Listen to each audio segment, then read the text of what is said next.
শুনবো সরাসরি। আমরা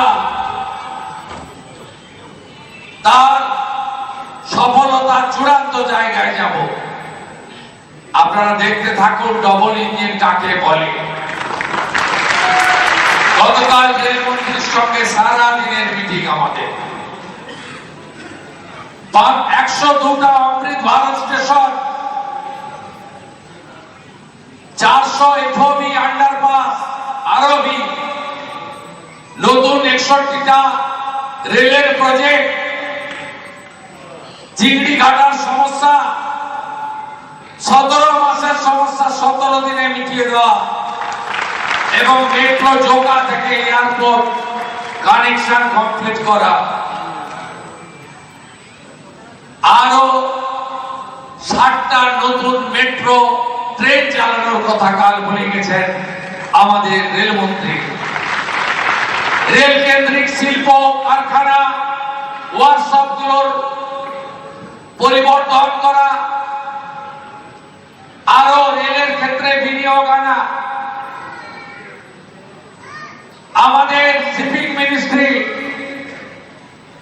দাদন পাত্রবার পূর্ব মেদিনীপুরে, কুলপি দক্ষিণ 24 পরগনায় আরো 2টি ডিপ শিপ পোর্ট বানানো সহ আমাদের মেট্রো রেলের মতো ওয়াটার মেট্রো চালু করার ছাড়পত্র আমরা পেয়েছি 18তম রাজ্য হিসেবে। আরো একদিন আসবো, আরো বিস্তারিত বলবো। সবে তো 28 দিন, 100 দিন পরে আবার হিসাব দেব। 22 জুন রাজ্য বাজেটে আপনারা যে স্বপ্ন আশা ভরসা নিয়ে আমাদের জিতিয়েছেন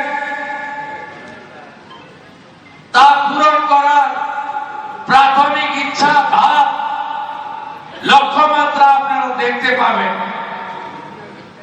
এই রাজ্য 34 বছর বাম শাসনে, 15 বছর তৃণমূল শাসনে, 49 বছরে অনেক পিছিয়ে গেছে।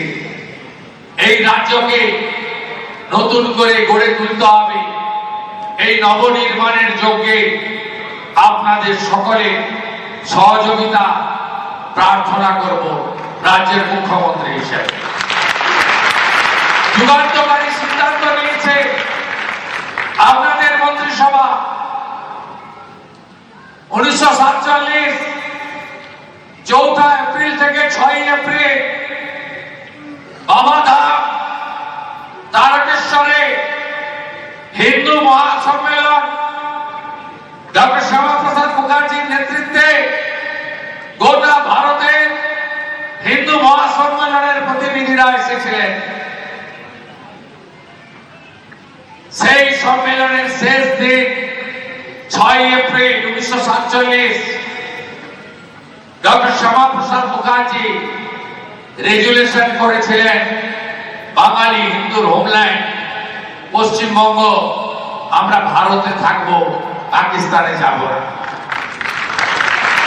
এর ফলশ্রুতিতে 20 জুন 1947 58-21 ভোটে আজকের বিধানসভা সেদিনের আইনসভায় পাস হয়েছিল। সংখ্যাগরিষ্ঠ ভোটে আমরা বাঙালি হিন্দু হোমল্যান্ড, আমরা মেজরিটি হিন্দু, আমরা ইসলামিক কান্ট্রি পাকিস্তানে যাব না, আমরা ভারতে থাকবো, ভারত মাতার কাছে থাকবো। তাই পশ্চিমবঙ্গ সৃষ্টি হয়েছিল। এর আগে যে সরকার ছিল, যার মাইন্ডসেট কি ছিল আমি বলবো, আপনারা জানেন, কারণ মুখ্যমন্ত্রী কিছু কথা আমার সীমাবদ্ধতা আছে বলার ক্ষেত্রে। আর সবাই জানেন তাদের মেন্টালিটি কি ছিল, তাদের মানসিকতা কি ছিল। তারা ডক্টর শ্যামাপ্রসাদ মুখার্জি, ভারত সেবাশ্রম সংঘের প্রতিষ্ঠাতা স্বামী প্রণবানন্দ, ইতিহাসটাকে ভুলিয়ে দেওয়ার জন্য পয়লা বৈশাখকে পশ্চিমবঙ্গ দিবস ঘোষণা করেছিল, যাতে 20 জুন আর ডক্টর শ্যামাপ্রসাদ মুখার্জি, স্বামী প্রণবানন্দের যে অবদান, এই প্রজন্ম আগামী প্রজন্ম ভুলে যায়। আপনাদের মন্ত্রিসভা আগে সরকারের সিদ্ধান্ত বাতিল করে 20 জুন পশ্চিমবঙ্গ দিবস হিসেবে ঘোষণা করেছে। শুধু তাই নয়, আগামী 6 জুলাই ডক্টর শ্যামাপ্রসাদ মুখার্জির 125তম জন্মদিবস। আমরা ঠিক করেছি 125 ফুট উঁচু মূর্তি সহ একটি সুন্দর পার্ক বানাবো। আমরা শ্যামাপ্রসাদ মুখার্জির পৈতৃক ভিটা হুগলি জিরা, সেখানে সরকার জমি ক্রয় করে স্মারক বানাবে, লাইব্রেরি বানাবে, অনেক পরিকল্পনা আছে। কিভাবে পশ্চিমবঙ্গ সৃষ্টি হলো? 1947-এ তদানীন্তন কংগ্রেস বিভীষিকাময় দেশ ভাগ করেছিল, আর ডক্টর শ্যামাপ্রসাদ মুখার্জি, স্বামী প্রণবানন্দ বঙ্গকে ভাগ করে পশ্চিমবঙ্গ সৃষ্টি করেছিল। এই ইতিহাস ভুলিয়ে দেওয়া যাবে না, আমরা ভুলিয়ে দিতে দেব না। আপনাদের সকলের সহযোগিতা চাই। আগামী 15, 16, 17 প্রত্যেকটি পুরসভায়, প্রত্যেকটি ব্লকে রাজ্য সরকারের জনকল্যাণ শিবির হচ্ছে। জনগণের অংশগ্রহণে এই শিবির যাতে সহযোগিতা সফল হয়, তারও সহযোগিতা চাইলাম। আর এই প্রথম বিশ্ব যোগ দিবস সরকারিভাবে পশ্চিমবঙ্গে পালিত হবে আগামী 21 তারিখ। মাননীয় প্রধানমন্ত্রী 20 জুন তারকেশ্বরে আসবেন। পশ্চিমবঙ্গ স্টেট আমাদের রাজ্য প্রতিষ্ঠা দিবসে, স্থাপনা দিবসে, আর 21 তারিখ বিশ্ব যোগা দিবস।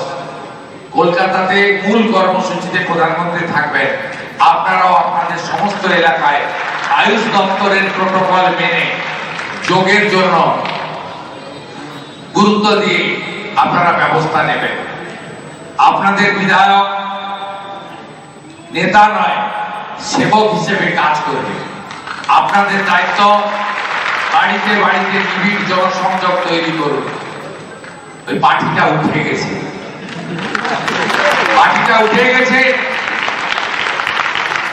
পার্টিটার অবস্থা প্রত্যেক দিন টিভি করলে আপনারা দেখতে পাচ্ছেন। আমাদের কথা খরচ করতে হচ্ছে, ওরা নিজেরাই পার্টিটার বলছি। বিধাননগর কর্পোরেশন খুব গুরুত্বপূর্ণ জায়গা। এখানে দক্ষিণ দমদমের একটা পার্ট রয়েছে, বাকি সবটা বিধাননগর কর্পোরেশনে।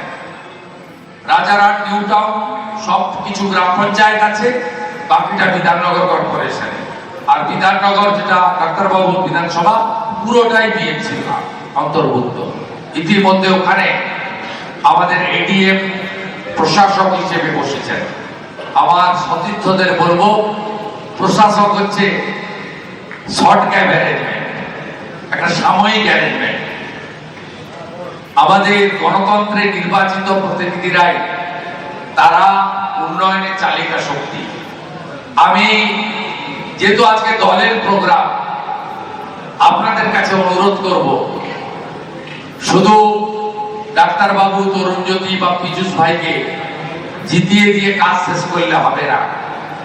আগামী কিছুদিনের মধ্যেই বিধাননগর কর্পোরেশনের নির্বাচনেও ভারতীয় জনতা পার্টির হাতে দায়িত্ব তুলে দিতে হবে। এবং ফলতাতে যেভাবে ছিন্নমূলের অবস্থা হয়েছে, আগামী বিএমসি নির্বাচনেও তৃণমূলের অবস্থা তার থেকেও যাতে করুণ হয়, সেটা আপনারা দেখবেন। পুষ্পা ঝুঁকে গানেই বলেছিল, ঝুঁকতে ঝুঁকতে পুষ্পা হারিয়ে গেছে। এখানেও যে ডাকাতটা আছে, পুলিশ মন্ত্রীর উপরে ছেড়ে দেয়, ডাকাতটাকে ঠিক করার দায়িত্ব